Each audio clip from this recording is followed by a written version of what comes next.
અતુલિત બળ ધામ, અતુલિત બળના ધામ, સોનાના પર્વત જેવા,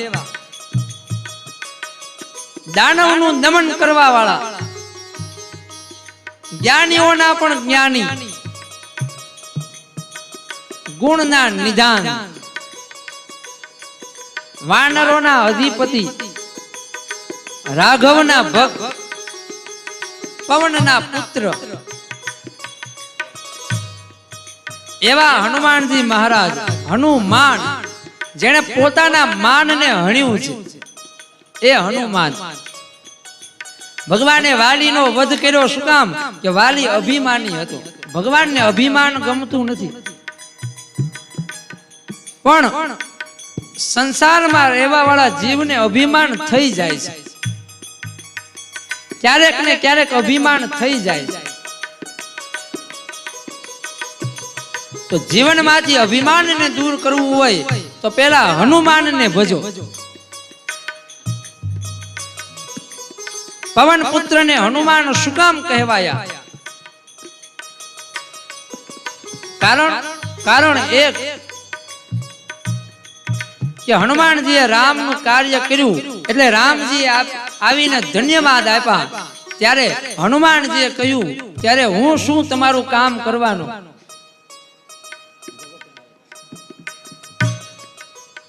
હું તમારું કામ કઈ રીતે કરું?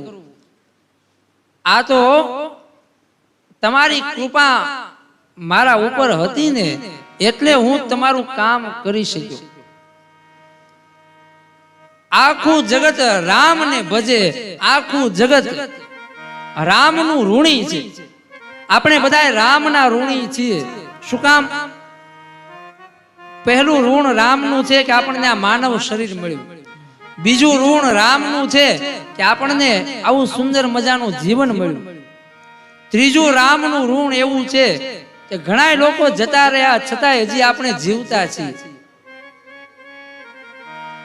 આ મહામારીમાં કેટલા લોકો જતા રહ્યા, નાના નાના બાળકો જતા રહ્યા, પણ હજી આપણે જીવીએ છીએ.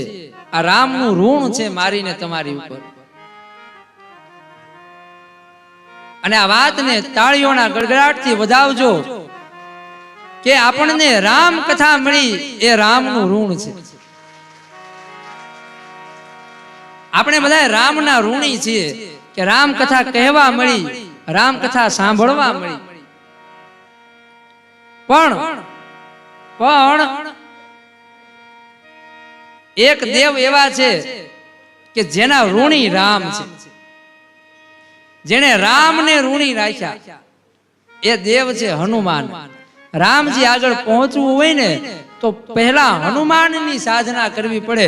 હનુમાનજી જ આપણી આંગળી પકડીને આપણને રામજી સુધી લઈ જઈ શકે. એ જગતમાં એક જ જન્મ્યો રે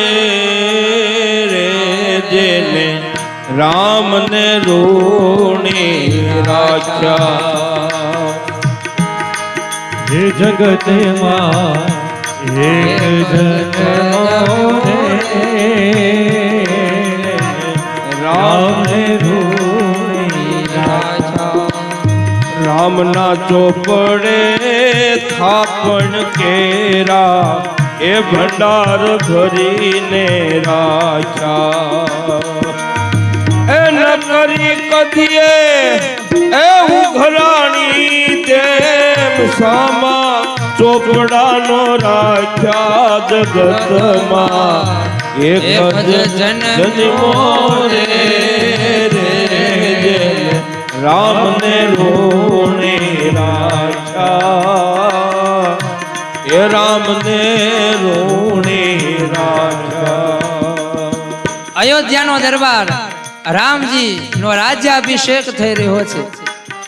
રામજીના સેવકોએ મોતીઓની માળા હનુમાનજીને પહેરાવી છે અને સાચા મોતીની માળા હનુમાનજી આમ જોઈ એટલે હનુમાનજીને ગમ્યું નહીં. એ મોતીની માળા તોડી નાખી. એટલે સેવકોએ કહ્યું કે આ કેવા સેવક છે, આ કેવા રામદૂત કે રામજીએ આપેલી એ મોતીની માળા તોડી નાખી.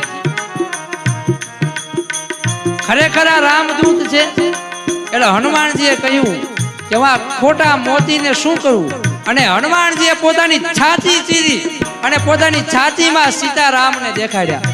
એ હરિએ કંઠમાં હાર પહેરાયો, મોતી મોઢામાં નાખ્યા, મોતી મોઢામાં નાખ્યા.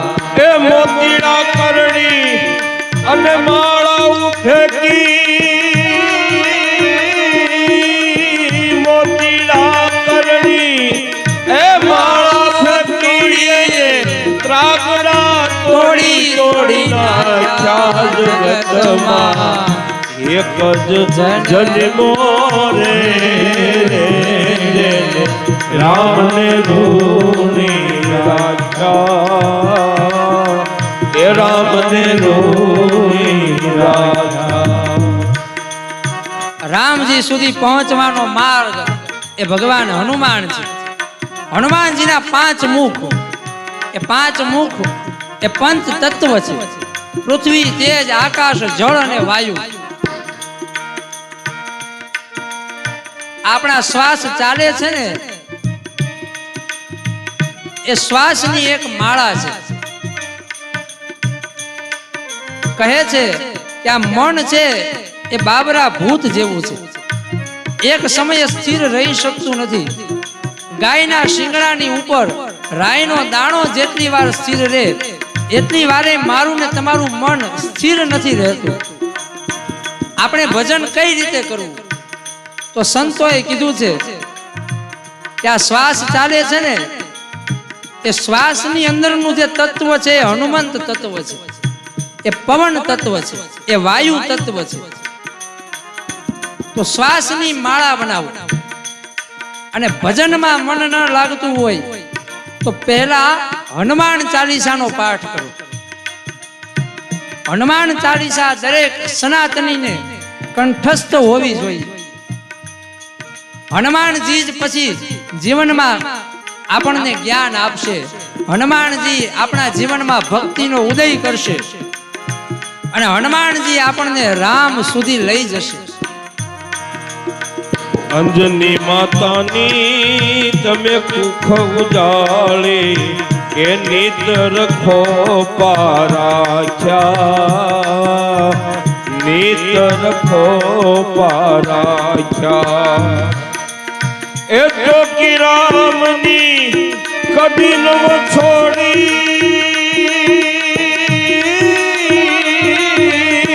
જોગી તમે રામની કદી નવ છોડી, એ જાતે ઉતારા નાખ્યા જગતમાં એક જ જન્મો રે, રામને રૂણી રાખ્યા, રામને રૂણી, રામને રૂણી. રામજીએ તો એક સમયે પોતાની લીલાને સંકેલી લીધી. રામજી તો સ્વધામ ગયા છે, પણ હનુમંત તત્વ એ અમર તત્વ છે. અશ્વત્થામા બલિર્વ્યાસો હનુમંત વિભીષણ. હનુમાનજી અત્યારે પણ આપણી વચ્ચે હયાત છે. હનુમાનજીએ રામજી પાસે સ્વધામ ગમન સમયે માગ્યું કે રામજી, તમે આ બધા અબધ વાસીઓને લઈ સ્વધામ જાઓ, હું તો અહીંયા રહીશ. રામજીએ કહ્યું કે અમે બધા ધામમાં જઈએ છીએ, હનુમાન તું અહીંયા શું કરીશ? ત્યારે હનુમાનજીએ કીધું હતું કે તમે ભલે જતા રહો, પણ તમારી કથા તો અહીંયા છે ને. જ્યાં જ્યાં રામ કથા થતી હશે, હનુમાનજી કહે કે ત્યાં જઈને હું બેસીશ.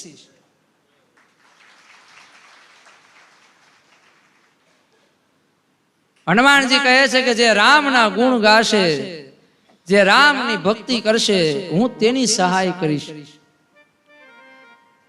એ અંધકારમાં ફેલાયેલો જીવ ના જીવનમાં રામના નામનું અંજવાળું હું પાથરીશ. બોલીએ હનુમાનજી મહારાજ કી જય. સાળંગપુર હનુમાનજી મહારાજ પંચમુખી હનુમાનજી મહારાજ તાત્કાલિક હનુમાનજી મહારાજ અને હનુમાનજી મહારાજ નું એક નામ છે, હનુમાનજી મહારાજ ને રોકડિયા કહેવાય છે. એ શબ્દ બહુ નાનો છે, રોકડા. હનુમાનજી મહારાજ નું તમે નામ લ્યો એટલે પછી નહીં, તરત ફળ આપે એ હનુમાનજી, માટે એને રોકડિયા કહે છે. બોલીએ રોકડિયા હનુમાનજી મહારાજની કી જય.